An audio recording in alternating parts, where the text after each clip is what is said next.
Do you know where you are? Do you know where you are going? People use their knowledge and previous experiences to find their way every day. But what happens when you are in a completely foreign and unfamiliar environment? How do people orientate, navigate, or remember their environment? Through wayfinding. Wayfinding informs people about their surroundings. It guides them. Effectively done, wayfinding delivers a clear and concise message. Imagine you just landed in Paris, France, a city you've never before been to. You don't speak the language and you've never traveled abroad.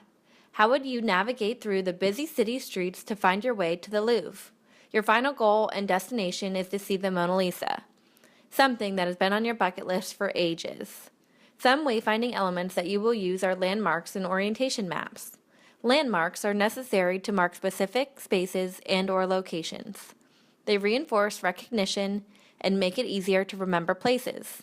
Landmarks can be anything: art, objects, specific buildings, street art, or even eye-catching elements in a landscape.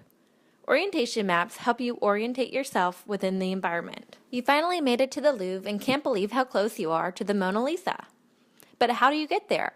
There are so many different directions through the museum that your head is spinning. Feeling overwhelmed and disoriented, you quickly look for a map. One problem: it's in French. What's your next move? How do you figure out where to go?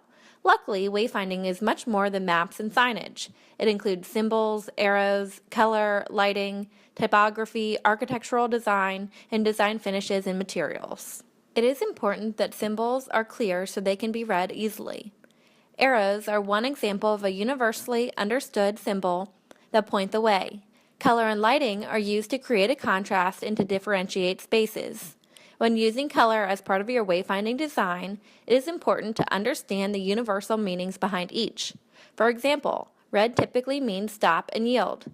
It could be confusing if you use these colors for different or opposing meanings. Wayfinding in museums is important because it directly correlates with guest satisfaction and experience. Interior designers must consider many things when designing a complex space. They need to consider the end user, the culture of the environment, and the elements of wayfinding that will work best for their project. If the space is difficult to navigate through, visitors can get frustrated and not take full advantage of the museum. It is important to understand that different people have different needs. For example, children with autism might interpret sensory stimuli differently than the average person. Another example is with the aging population.